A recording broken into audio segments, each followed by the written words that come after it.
सेब से लदे हुए 2 ट्रक शिमला और सोलन वाले रोड में पहाड़ से नीचे।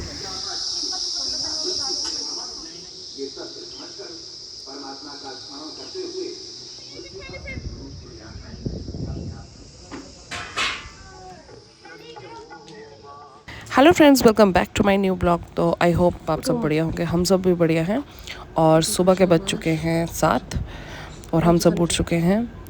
चाय पानी नाश्ता सब चला है और आज हमारी तैयारी है बहुत ही दूर जाने की। हम मोहन पार्क जा रहे हैं और भी बहुत सी जगह जा रहे हैं। तो आप मेरे ब्लॉग को पूरा देखना क्योंकि आज ब्लॉग में बहुत ही मज़ा आने वाला है। क्योंकि आज जो है मैं आपको एक बहुत ही ब्यूटीफुल प्लेस दिखाने वाली हूँ, साथ में गोलगप्पे के मज़े और साथ में एक बहुत ही दुखद घटना जो कि सोलन के पास हुई थी। 2 ट्रक सेब के जो है खाई में गिरे हुए हैं। तो ये सब आज हम अपने ब्लॉग में देखेंगे। तो मेरे ब्लॉग को एंड तक ज़रूर देखना और अच्छा लगे तो लाइक सब्सक्राइब एंड शेयर ज़रूर करना। Thank you. तो चलिए देखते हैं अपना आज का नया ब्लॉग। तो सुबह की जो शुरुआत करते हैं हम, देखो पीछे व्यू कितना प्यारा है और ग्रीनरी इतनी ज़्यादा है। तो हमें तो ग्रीनरी में रहना और ग्रीनरी वैसे भी बचपन से बहुत पसंद है। तो हमें ये व्यू बहुत ही पसंद आता है। और यहाँ पे लोग घास काट रहे थे मशीन से। तो आजकल बहुत ही इजी हो गया है घास काटना भी।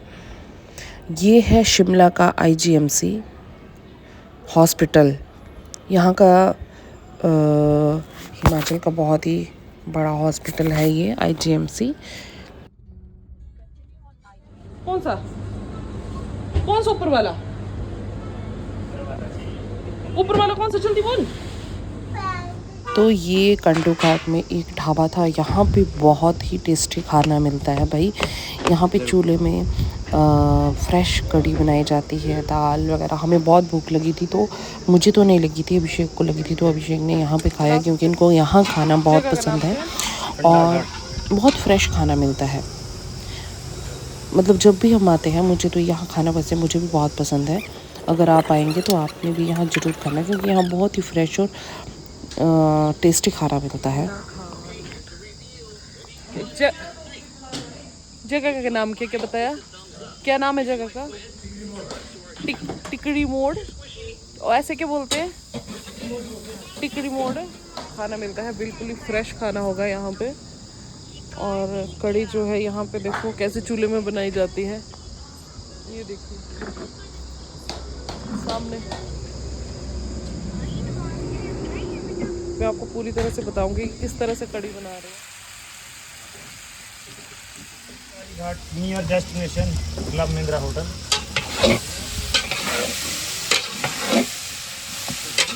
ठीक है, थैंक यू है ना। ईवा का छोटा गिलास, मम्मा का बड़ा गिलास।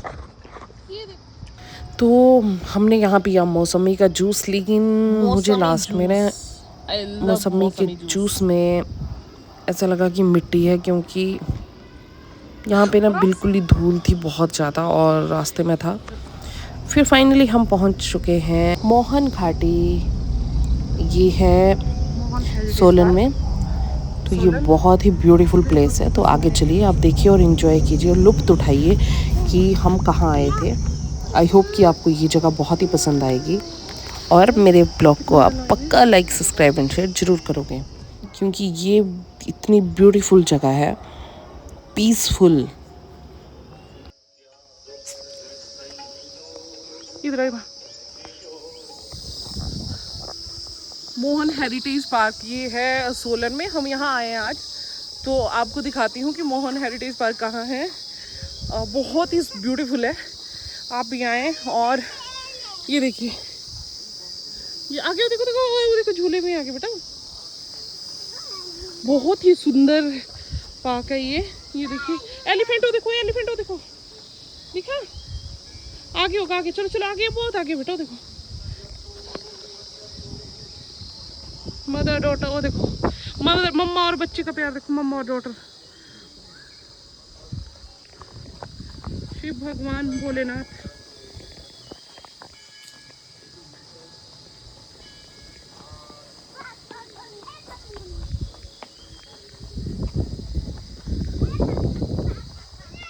आ रही हूँ, आ रही हूँ, आ रही हूँ।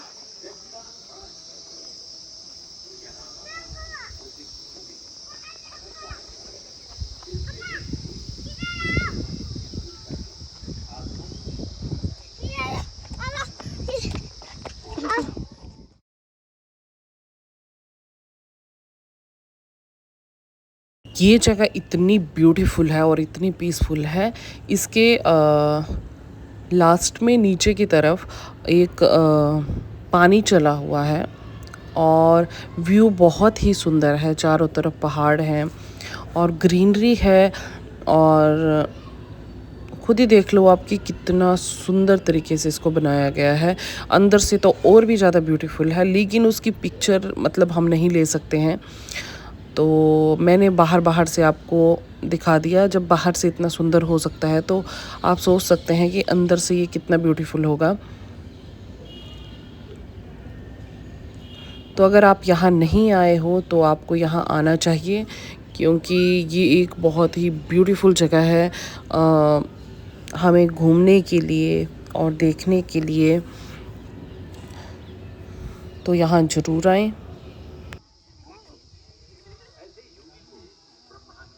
पापा को बोले रुको साथ में चलो पापा। तो यहाँ शूज़ रखने के लिए रैक भी बहुत ही अच्छे बनाए गए थे। लेकिन बाहर हाँ। दीवारों को यहाँ बहुत ही अच्छे तरीके से डिज़ाइन किया गया था और इसमें बहुत ही प्यारा आर्ट किया गया था। तो यहाँ पे आप देख सकते हैं कि कितनी अच्छी मूर्तियाँ बनाई गई हैं और आगे भी आप देखेंगे कि किस तरह से इसको डिज़ाइन किया गया है मंदिर को। बहुत ही अच्छे से डिज़ाइन। हाँ जी, पापा को बोला हमारे साथ चलो, अकेले क्यों भाग रहे हो? ये वो बोल पापा को, ये आप समझाओ पापा को। चले गए, ये भाग गए पापा। यहाँ पे जो साउंड लगा था, गाने लगे थे पीछे, उसको मैं नहीं सुना सकती क्योंकि इसमें यूट्यूब के कुछ रूल होते हैं। तो यहाँ पे बहुत ही धीमे स्वर में भगवत गीता लगी थी और महाभारत के श्लोक लगे थे, तो जो कि बहुत ही मतलब मन को मोह लेने वाली चीज़ें यहाँ पे हो रही थी। और यहाँ पे मैं, ईवा और ईवा के पापा जो हैं सब पिक्चर ले रहे थे अपनी, मतलब कैमरे में इनको कैद कर रहे थे ताकि हम औरों तक ये चीज़ें पहुंचा सकें। यहाँ पे जो ये मूर्तियाँ देख रहे हैं, इसमें नीचे लिखा था पंजाबी ब्राह्मण, तमिल ब्राह्मण। मुझे इसका मतलब तो नहीं पता है। मूर्तियाँ बिल्कुल ओरिजिनल लग रही थी। ऐसा लग रहा था कलाकार ने मानो इनमें जान फूंक दी हो, लेकिन पास जाने पे पता चला कि कलाकार ने बहुत सुंदर कलाकारी की है। बिल्कुल अचंभा सा लग रहा था।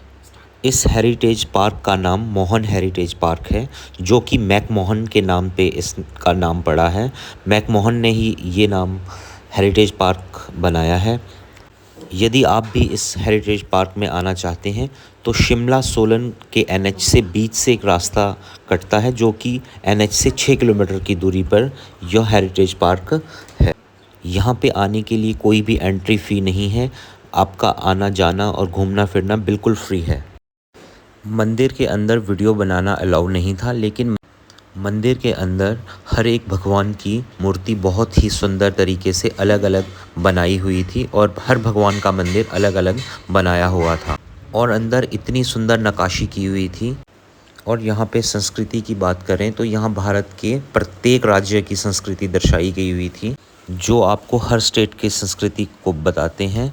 यहाँ पे हिंदू ब्राह्मण, तमिल, तेलुगु, राजस्थानी, गुजराती ब्राह्मण के बारे में बताया गया था, जो कि मूर्तियों के द्वारा आपको यहाँ पे सब कुछ बताया जा रहा है। यह हेरिटेज पार्क चंडीगढ़ और शिमला दोनों जगह से काफ़ी नज़दीक पड़ता है और यहाँ पे हर एक पेड़ भी लगाया हुआ था, जिसमें कि रुद्राक्ष का पेड़ और बहुत सारे दुर्लभ वृक्ष यहाँ पे लगाए हुए थे। इस जगह पर आते ही मन एकदम शांत हो जाता है और पूरी थकान उतर जाती है। हमने तो बहुत एंजॉय किया यहाँ पे। ईवा तो यहाँ से जाने का नाम ही नहीं ले रही थी। वो ये बोल रही थी कि मम्मा आज हम तो यहीं रहते हैं। यहाँ का वातावरण बहुत ही शांत है और चिड़ियों के चहकने की आवाज़ से इसमें और भी चार चांद लग जाते हैं। मंदिर के दोनों तरफ काफ़ी बड़े बड़े ग्राउंड्स हैं जिसमें जगह जगह पर एनिमल्स के स्टैचू लगे हुए हैं। इस हेरिटेज पार्क से आप अश्वनी खड्ड का भी आनंद ले सकते हैं और यहाँ से अश्वनी खड्ड बिल्कुल नज़दीक है, जो कि लगभग 1 किलोमीटर की दूरी पर है। गर्मियों में आप इस अश्वनी खड्ड में स्विमिंग का भी मज़ा ले सकते हैं। हमें इस मंदिर को घूमने में लगभग 2 घंटे का समय लगा, जिसमें कि हमने बहुत ज़्यादा इन्जॉय किया। सबसे ज़्यादा इन्जॉय तो ईवा कर रही थी, वो बहुत ज़्यादा इन्जॉय किया।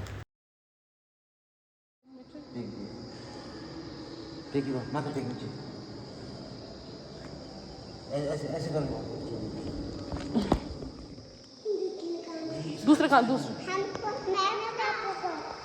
पापा को भी सबको और सतबुद्धि दे और सतबुद्धि देना भगवान। हाँ दूसरे पे भगवान सतबुद्धि देना हम सबको, सबको देना, सबको देना बोलो। सबको देना और सबको बीमारियों से दूर रखना।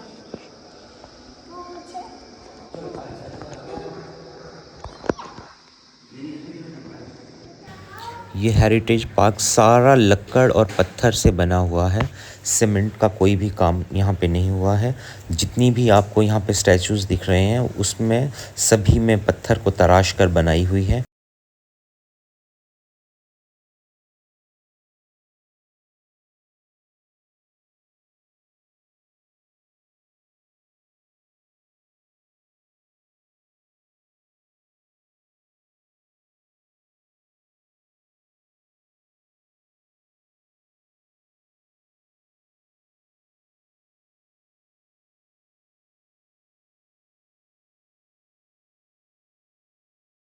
ग्रीनरी तो वैसे भी हिमाचल में बहुत है, लेकिन यहाँ पे भी बहुत ही ज़्यादा ग्रीनरी है। नीचे ग्रीन ग्रास लगाया गया है और यहाँ पे देख सकते हैं गौ माता की मूर्ति बनाई गई है उनके सर की, और दूर दूर मतलब पहाड़ दिख रहे हैं।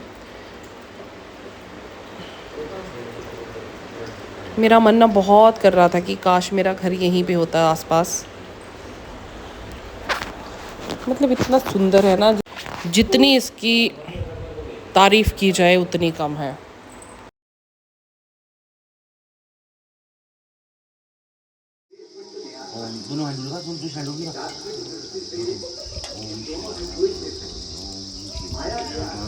ठीक है भाई।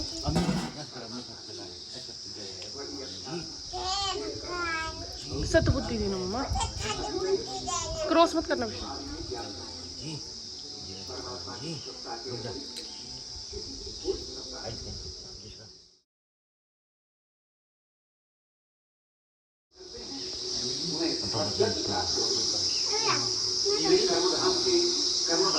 गुड।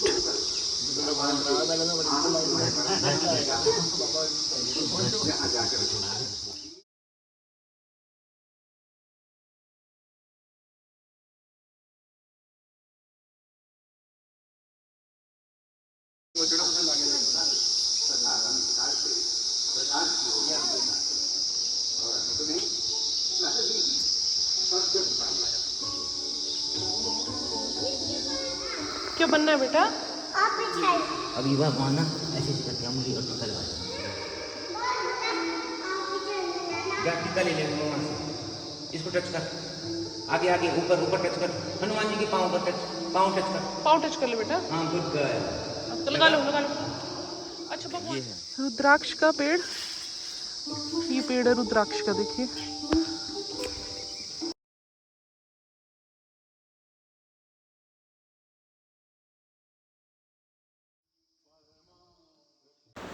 तो ये है बैक साइड इसका, यहाँ से बैक साइड है और ईवा के पापा वहाँ जा रहे हैं। मंदिर के चारों तरफ दीवारों में भी इतनी बड़ी बड़ी मूर्तियां बनाई गई हैं और ये सारी मूर्तियां पत्थर की हैं।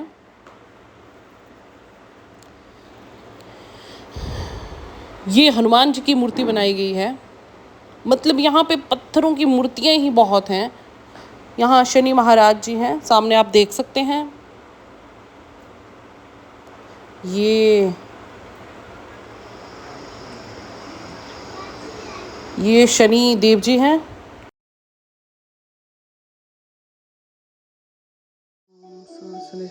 शनिदेव के 9 रूप। ओम शनिश्चराय नमः, ओम केतवे नमः, ओम भौमाय नमः,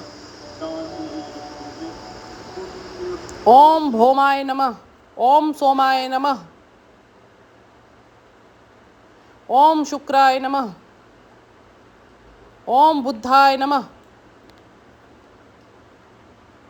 ओम बृहस्पते नमः,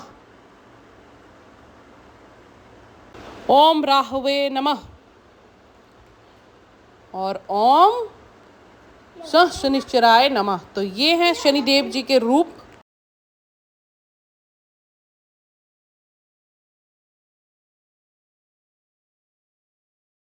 हर एक मूर्ति को और हर एक मंदिर को अपना स्थान दिया गया है, हर एक भगवान को अपनी जगह दी गई है अलग से। तो यहाँ शनिदेव जी को भी अपनी एक जगह दी गई।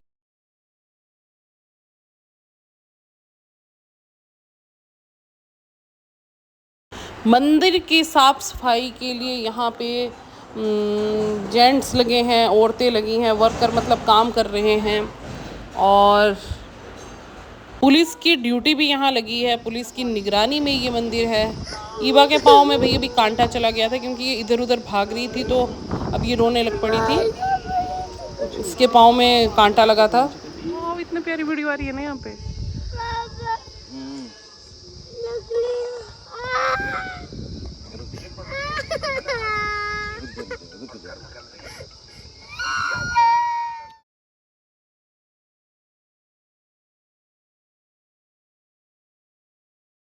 तो यहाँ से नीचे की तरफ जो है, मंदिर के नीचे की तरफ जो है अश्विनी खंड है, जो देखने में जिसका दृश्य बहुत ही सुंदर है। और यहाँ पे लोग कुछ खा भी रहे थे नीचे, शायद हो सकता है यहाँ पे होटल हो, क्योंकि हम नीचे नहीं गए। लेकिन यहाँ से खंड का नज़ारा बहुत ही सुंदर दिख रहा है। सड़कें इतनी साफ़ सुथरी हैं, एरिया ही बहुत ही साफ़ सुथरा है। यहाँ पे पेड़ बहुत ही सुंदर तरीके से लगाए गए हैं। हम बहुत बारीकी से आपको ये मंदिर दिखा रहे हैं। अब जैसे ही हम मंदिर से निकले तो रास्ते में हमें एक सांप मिला और मंदिर के बिल्कुल पास में ही हमें इतना बड़ा नागराज मिला। तो हम दर्शन देख के भाई भगवान के बहुत ही प्रसन्न हो गए कि भगवान ने हमें साक्षात दर्शन दे दिए।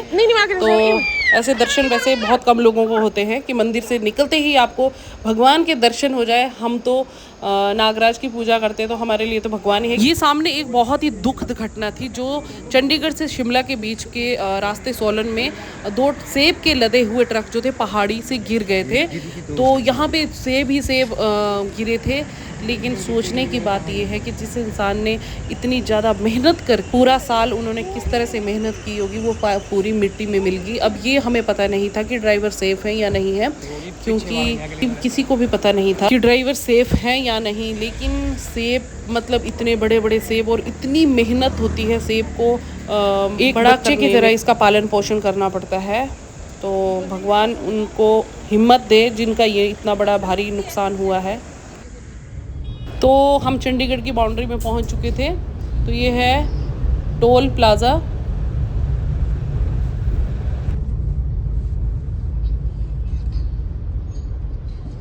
मामा लोग कहाँ है?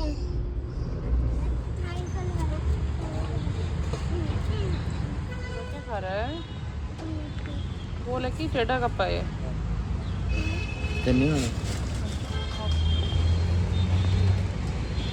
गोलगप्पे को देख के किसके मुंह में पानी नहीं आता यार। तो हमने रास्ते में ही हमें गोलगप्पे दिखे। चंडीगढ़ में पहुंच चुके थे हम।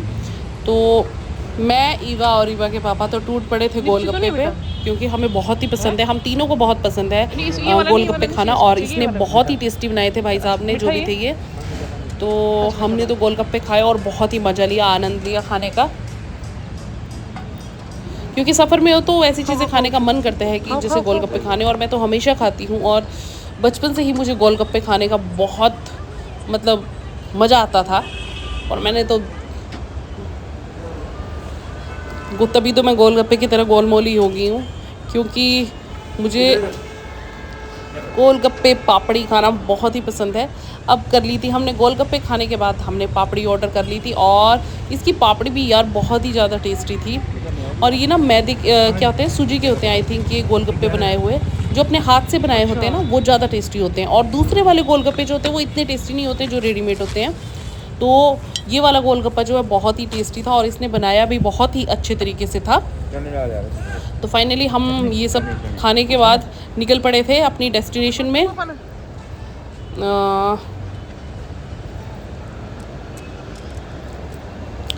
इस मार्केट का वैसे मुझे पता नहीं है मैं कहाँ पे थी, क्योंकि हम बीच सड़क में उतरे थे तो जहाँ हमें गोलगप्पे दिखे थे तो हम वहाँ उतर गए थे। तो अब चल पड़े थे हम अपनी मंजिल की तरफ फिर से पापा के पास। तो फिर से टोल प्लाजा आ जाता है और भाई मुरमुरे बेचने वाला आ जाता है। तो मुरमुरे देख के ईवा का तो मन कर गया था खाने का, लेकिन गोलगप्पे खाए थे, पेट भरा था, तो ईवा ने गोलगप्पे नहीं मुरमुरे नहीं लिया। अब हम भूत बन चुके थे, हमारे बाल इधर उधर बिखर रहे थे, मतलब कपड़े उथल पुथल हो चुके थे की मार्केट रात को। और मतलब सफ़र में हो जाता है ना कि बिल्कुल थके थके। अब पहुंच चुके थे हम पापा के पास रोपड़ में। मैं चंडीगढ़ बोल रही हूँ, वैसे हम रोपड़ जा रहे थे। तो फाइनली हम अब पहुंच गए हैं रोपड़ में, जहाँ पे पापा रहते हैं। हमारे बाल देखो कैसे उथल पुथल हो चुकी है, मतलब इतने भूत बन चुके थे। पापा की गाड़ी सामने दिख रही है मुझे, वो जो सामने। तो फाइनली हम पहुंच चुके हैं पापा की कॉलोनी में जहां पापा रहते हैं, और अब कुछ ही सेकंड में हम अपने घर पहुंच जाएंगे। तो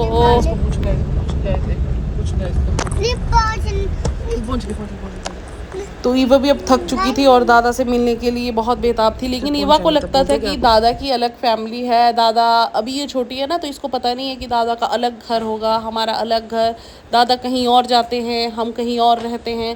तो ये बोलती है दादा हम आपके घर आ गए। तो हम पहुंच चुके हैं घर में। तो बस हम जा रहे थे पापा के रूम की तरफ। तो फाइनली हम पहुंचने वाले हैं घर। तो हम पहुंच चुके हैं घर में। और तो आपको हमारा आज का ब्लॉग कैसा लगा ज़रूर बताना, लाइक सब्सक्राइब शेयर ज़रूर करना, क्योंकि हमने बहुत ही मेहनत के साथ ये ब्लॉग बनाया है और स्पेशली आप लोगों के लिए ये ब्लॉग बनाया है, क्योंकि इसको बनाने में बहुत ही मेहनत हुई है। हमने हर जगह की वीडियो कैप्चर की है, हर जगह को शूट किया, अच्छे से अपने कैमरे में लिया है। तो आप ज़रूर बताना कि आपको वीडियो कैसी लगी, और लाइक सब्सक्राइब और शेयर ज़रूर करना, ताकि हमें आगे को भी मोटिवेशन मिले, हम आपको अच्छी अच्छी वीडियोज़ दे सकें।